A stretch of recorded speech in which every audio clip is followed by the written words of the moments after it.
Welcome everyone. My name is Ho-Jung Kim, the CEO of Kim Coaching Group. This is the first episode of season 2 of Kim Coaching Group Radio. My intention is I want it to be more like you and I are having a conversation over a cup of coffee. But of course, it's very hard to do when I actually don't have another person talking with me and I have to talk to the camera. But I'll do my best. Let's see how it works. I want to introduce you a flagship program from Kim Coaching Group called Women Leaders Community. I designed it with a few experts last year and already delivered 3 units and 15 sessions with a handful of people. And from those, I already got a lot of learnings, and I'm redesigning the entire program and relaunching in September this year, and I'm very excited about it. The goal of Women Leaders Community is to support confident women to sculpt their own success. Sculpt their own success has 2 key steps: designing their own success and actually sculpt it out and make it real. I've talked to many people from interviews, coaching sessions, mentoring sessions, and I found most of the people don't have their career goals and dreams beyond the title and ranks. Most people say, I want to be promoted or I want to be a people manager. When I ask why, their answer is typically because it's my next step or because all other people are there already. And some others express a desire to learn more and grow, which is great. But when I ask, what do you want to learn? And what does it mean to grow? Most people cannot answer. And in my observation, only about 2% of people actually have career dreams beyond title and rank.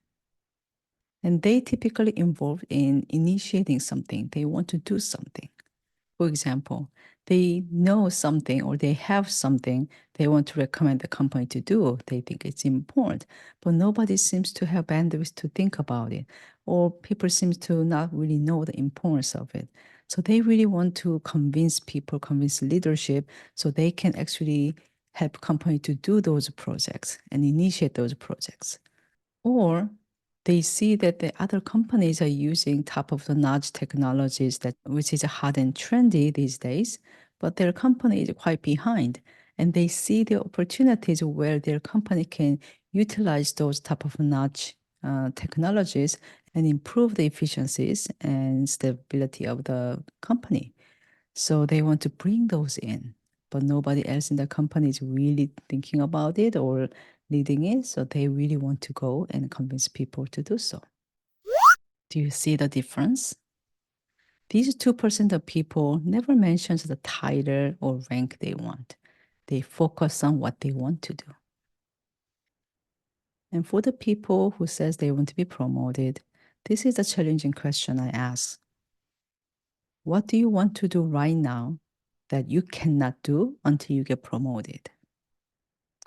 And this proves to be a difficult question. Most people cannot answer, and some people get frustrated. We spent our childhood in school, and there we had instructions, and we have to take tests. And once we follow those instructions and we do a good job with our test, then every year we get promoted to the next level, next grade. But our real world is not like that. Just because you are in this role for a certain number of years doesn't mean you get to the promoted at the next level. The roles in the companies can be something like roles in a play. Somebody will play a king, somebody may play a servant. If this play is a story about a young king and an old wise servant, then very experienced, very respected actor will play the servant, and very young and new, unexperienced actor will play the young king. So king and servant, those are just roles. And we don't judge people based on what role they played. Like the actor who played the king is better, and actor who played servant is not as good. We more evaluate the actors based on how well they play those roles.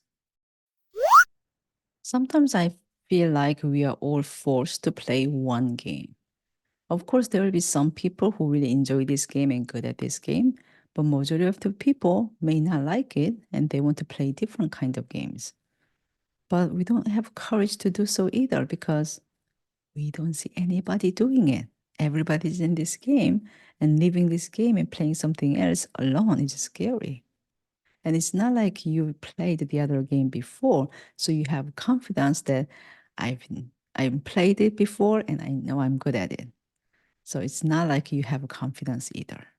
I don't believe that everybody has to dream big and always push themselves for more and more. I believe we can all find the right game where we enjoy it and we have the right role and it shines us and it's fun for us. However, some people want different games, but they are just afraid. But it's big enough that it's bothering them, keep thinking about it, but it's just hard to actually try or not quite sure where to start.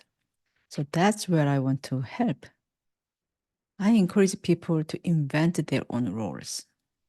Instead of choosing one out of all the open and given roles, create your own roles.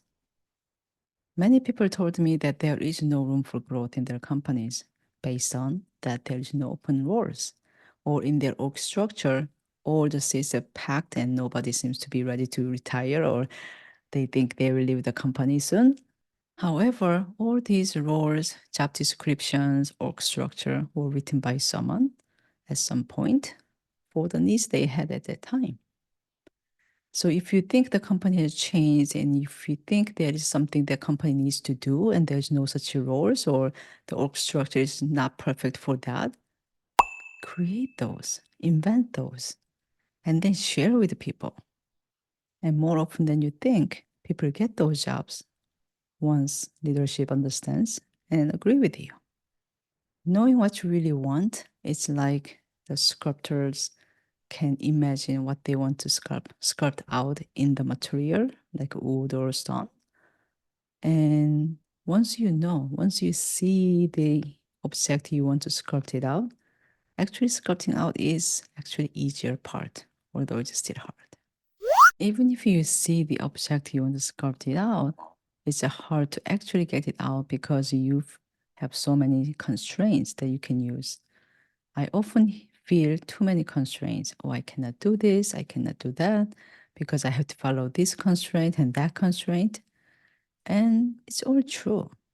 But at the same times, most of the times, it's because of the scope of vision that we give ourselves. The leadership may have given you, like, these are the constraints you have to follow, these are the process you have to follow, and then you just only look at within that scope. Have you ever experienced to solve a 10x problem is actually easier than solving a 2x problem? When you think about solving 2x problems, for example, you have a system that's performing a certain level and you want to increase the performance by 2x, then you will most likely keep the system and trying to improve it by fine tuning here and there, making adjustment here and there. When you decide to make a 10x improvement, it may not work that way, so you may start to step back and think about totally different solutions, something that you can build from scratch.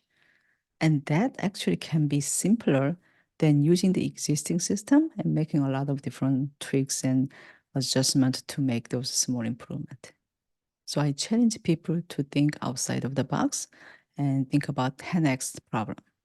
Not to make all the problems much bigger than it should be, because that really increases the scope of your vision. And sometimes you actually can see more options that you didn't see before.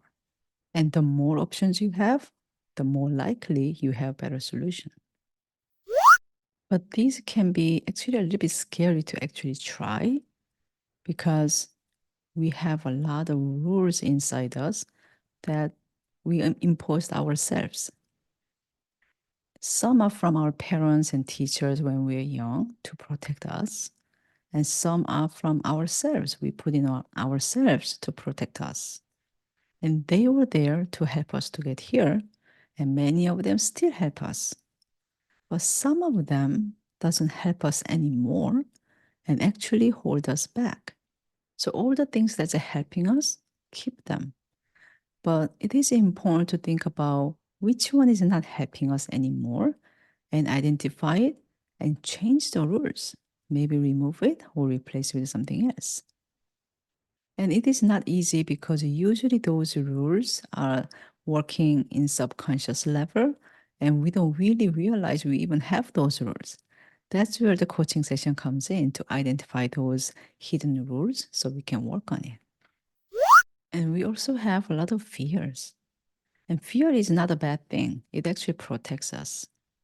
When a baby started to walk, that's when they started to get strongly attached with the caregivers and anybody else they are so afraid of. And that's to prevent the baby from walking too far away from the caregiver and get lost. And most people will react with fear when we encounter with something long and slender object coiled up, because most likely that it'll be a hose, but there is a slight chance that it can be a snake that can kill us. Even though the chance is very small, it can kill us. So it's always a better solution to get fearful until we confirm that it is not a snake. And also, we are afraid of other people's opinions. There is saying that public speech is a bigger fear than death. A long time ago, when we lived together in a tribe, being disliked by the group most likely meant you'll be expelled from those tribes and you'll have to survive in the wild all by yourself when there are a lot of wild animals and there's no supplies. So most likely you'll get injured, eaten by animals, or get sick or starve to death. So the fear of other people's opinion was a survival mechanism to protect us. And all our ancestors who spoke out loud are dead. So we are the descendants of people, generations of people who were afraid of other people's opinions and didn't really speak up. The good news is now we are living in a safer world. So a lot of this fear is not really necessary anymore. I'm not saying we have to be fearless in everything. There are still things that we have to be fearful to protect ourselves. But again, just like all the rules that we impose ourselves, it is important to evaluate if this fear is real. It may feel real when we don't think about it because it all happens in subconscious level. But when we actually think about it, maybe you realize actually this fear, I don't have to have it, but it has been holding me back. So you can choose to do something about it, like deciding not to get fearful about these specific things, or you can replace with some other thoughts. Sculpting their own success is something many, many people share, that it is their desire, and also many of them struggle. However, this women leaders community is only for competent women. Because although it's all looks and sounds the same at the high level, but the details and nuances of the challenges everybody goes through can vary depending on gender, ethnicity, age, and many, many factors. What I realized is all the challenges and nuances of the competent women shares the very, very similar, almost identical challenges regardless of ethnicity. This is why I'm doing the Women Leaders Community to support the confident women to sculpt their own success. And this is a journey like a marathon, not like a sprint. The main program is for 11 weeks, but we also offer ways that people can engage for much, much longer and work their journey with the support and the community of the people who's going through the similar journey. I really hope that everybody has a fulfilled life and have at least no regrets at the end of their lives. If this resonates with you, check out the Women Leaders Community website. I'd love to get to know you. Thank you.